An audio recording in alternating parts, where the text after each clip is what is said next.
let you all know, this is the third time I filmed this video. There is multiple ways I could be talking about this subject matter. I could be talking about it in a rant sort of way. I would just like to tell you all, Lionsgate, Die Lyman. Number 2, doing a professional video, but talking about spoilers that have illegally come out. By Todd having a freaking wet dream about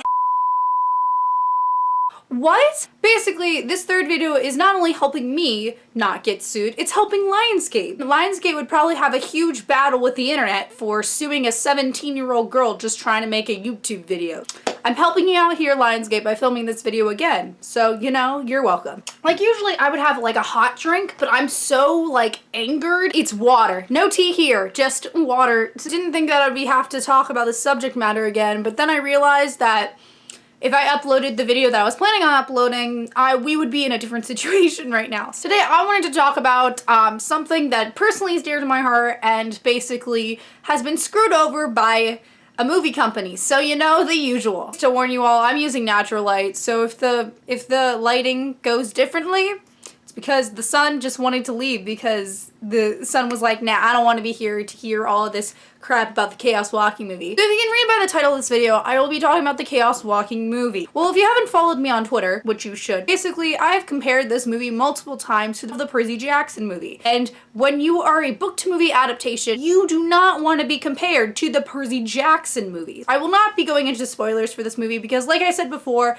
they are illegal spoilers, so I'm not going to be talking about those spoilers very, very detailed or anyway, but there are some things about this movie that kind of give off weird vibes ever since the production has started and stuff like that I personally haven't come out and said because I wanted to be positive and stuff like that because, like, you know, reshoots are a common thing in the entertainment business, but it's just, we should have known, guys. We should have known. So, let's get started. I know that people were mad about the aging up the characters, and I thought to myself, you know, I'm mad about that too. Like, but you have to think about it. A movie like this, it wouldn't get the fan base it got if they didn't have hotties of Daisy Ridley and Tom Holland. Personally, when the aging of the characters came up, I wasn't really annoyed by it as much as a lot of people were.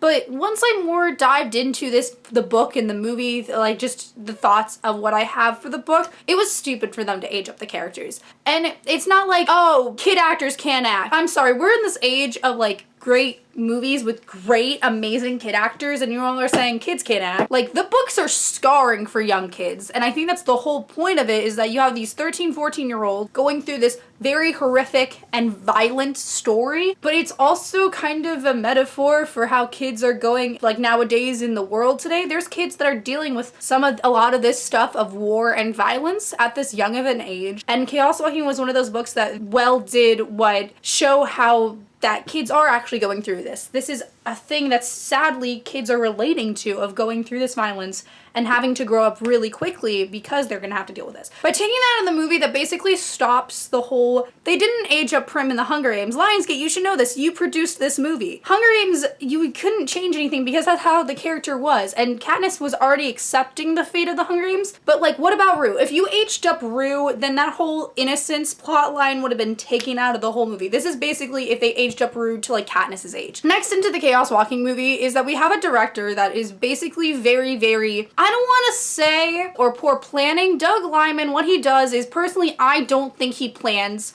very well. I think what he does is just write a script, film it, but if he doesn't like the script on set, he changes it instantly, which for some of the actors felt very uncomfortable. Now, Doug Lyman, I have never seen any of his films, so I can't really judge from what I've seen of him. I know that he can direct action. I mean, he did Edge of Tomorrow. Like, that's fine, but Edge of Tomorrow is not Chaos Walking. There's a difference in subject matter, but Chaos Walking needs to be handled with care and planning. There is so much going on in this movie that if you don't think about a single thing, it's gonna go in the opposite direction. You have to take steps with it. Doug Lyman, what he did was just film something, changed it around, and then decided to do 5 different reshoots after. Like, you have to plan it out. You have to think ahead. With this, how the stakes are so much high in this movie, you can't just go from one thing to another. You have to, the script is not perfect. You have to make it perfect before you go into production with it. Here's the thing. We don't know much about this movie because, number one, there's literally no content. I think the only thing that we have of this is behind the scenes looks from that one official picture from 2 years ago. Like, that's the only thing that has officially came out about this movie. That's just basically forcing people to look for these spoilers. So basically, Lionsgate, you are the reason that these spoilers have come out about this movie, is because you've been forcing this fandom to have content.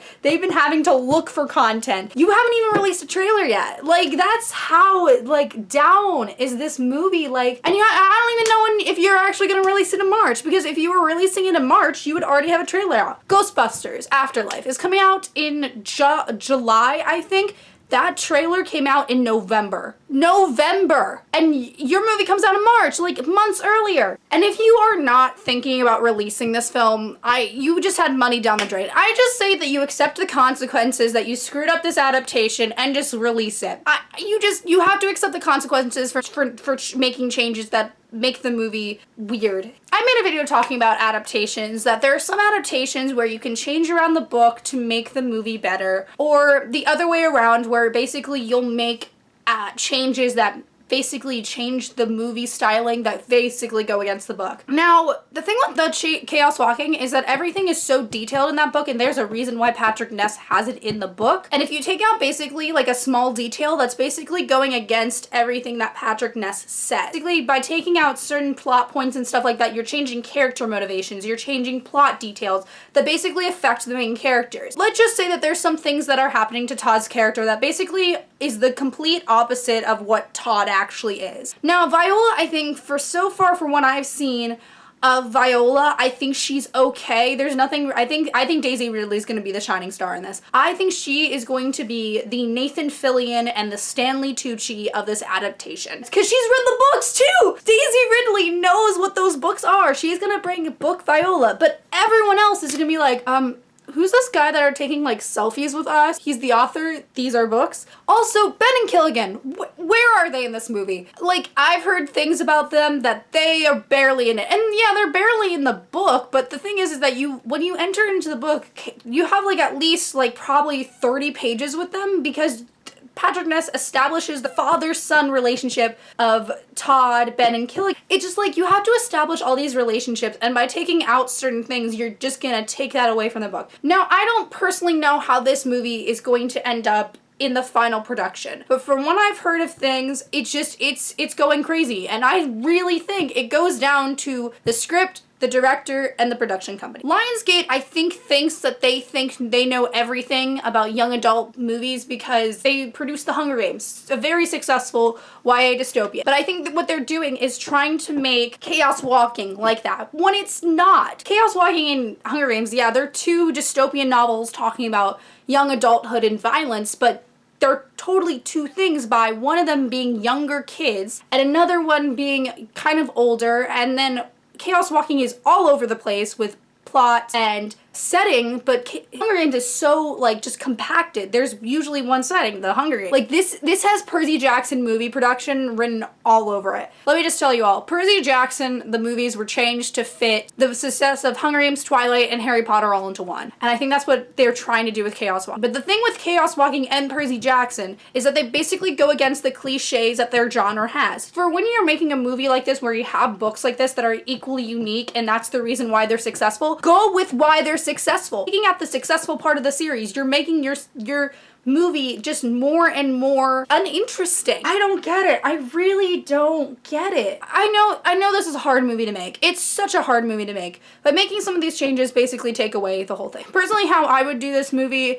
is let Patrick Ness write it. I know that they said that he wrote it, but really he didn't. Have a finalized script, keep the actors at the age of 13, 14, and 12, and maybe make it like an indie film. I think it would be really cool as an indie film. You could do practical effects. You could do a lot of things with an indie film, or something that doesn't have a large constraint with a big budget Hollywood company. There's a lot of things that this production company could have done, but it just doesn't work well. To finally like summarize my point, I don't know how this movie looks finally. No one really knows how this movie is going to look finally. Like, even the people who have seen the pre-screenings and gave it raved reviews because they saw Tom Holland's ass, no one's ever gonna know what the final project of Chaos Walking is until it finally comes out. I might be fully wrong, saying I might watch the movie and be like, you know, that was a good choice for them to do that, or that was actually a great choice for the movie. But let me just say that this movie, from what I've seen of it, in my thoughts right now, I'm personally not excited for it. Will I go to this movie opening day? Yes, just to get my thoughts out and just see what I've been waiting 2 years for.